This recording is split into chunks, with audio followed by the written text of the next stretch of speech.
S, நான் இத்தனை முறை சொல்லியும் அவர்களுக்கு இந்த லீக்கேஜ்னு சொல்லப்படுற அந்த லஞ்ச லாவண்யம் ஒழித்து கட்டியும் எல்லாம் முறைப்படி இருந்தாதான் சான்று, நீங்க முறை தவறி எதுக்குமே யாருக்குமே ₹1 தர வேண்டாம்னு சொல்லியும் அப்படி பல கோடி ரூபாய் லஞ்சம் வாங்குவதற்கு உறுதுணையாக இருந்த திமுகவினுடைய மாநில பதவியில் இருந்த இடைத்தரகர்லாம் கைது செய்தோம். இனி ₹1 கூட யாரும் லஞ்சம் தராதீங்கன்னு சொல்லியும் அதற்கு பதிலாக ஃபீஸை டிரான்ஸ்பரண்டா போடுங்கன்னு சொல்லியும் நிறைய இடங்கள்ல இருந்து அப்படி செய்யலன்ற தகவல் வந்தது. அதனால மாண்புமிகு முதல்வர் அவர்கள் அனுமதி பெற்று இதை கண்காணிக்க ஓய்வு பெற்ற நீதிபதி உட்பட கல்வியாளர்கள் சேர்த்து இந்த ஃபீஸை கண்காணிப்பதற்காக ஃபீஸ் ஸ்ட்ரக்சர் ஒழுங்கா ஃபாலோ பண்ணுறதுக்காக ஒரு சிறப்பு கமிட்டி அமைக்கப்படும் என்பதையும் இந்த மூலமா நான் தெரியாது.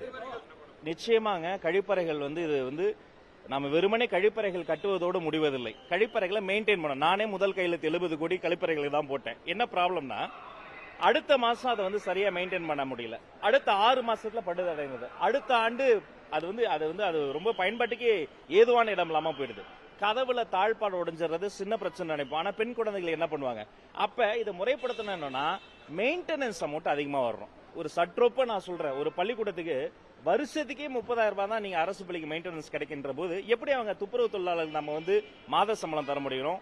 அவங்க தேவைப்படுற மருந்துகள் வாங்கணும், உபகரணங்கள் வாங்கணும், பழுது அடைஞ்சு அதையெல்லாம் நீக்கணும். அப்போ ஒரு தலைமை ஆசிரியரும் ஒரு ஆசிரியரும் அங்க இருக்கக்கூடிய அந்த பொறுப்பாக இருக்கக்கூடிய ஆசிரியர் பெருமக்களும் எவ்வளவு வேலையை தான் அவங்க செய்வாங்க. பல இடங்கள்ல சொந்த காசை போட்டு செய்யக்கூடிய ஆசிரியர்கள் கூட நான் அறிவேன். இப்ப மாண்புமிகு முதல்வர்களின் அனுமதி பெற்று இந்த மெயின்டெனன்ஸ் சார்ஜை அதிகப்படுத்தி இன்னும் தீவிரப்படுத்தி ஒரு கழிப்பறை எந்த அளவுக்கு முக்கியம்னா வகுப்பறையே இல்லாத ஒரு கழிப்பறை இருக்கு பாருங்க, அதுக்கு கூட ஒரு பயன் இருக்கு. எல்லாரும் பொது கழிப்பிடமா யூஸ் பண்ணலாம். ஆனா கழிப்பறையே இல்லாத வகுப்பறைக்கு எந்த பயனுமே கிடையாது. மாணவர்கள் அந்த இயற்கை உபாதையை கழிக்க வேண்டும். அதற்குண்டான அறிவிப்பு விரைவில் வருங்கிறது தெரியும். நன்றி.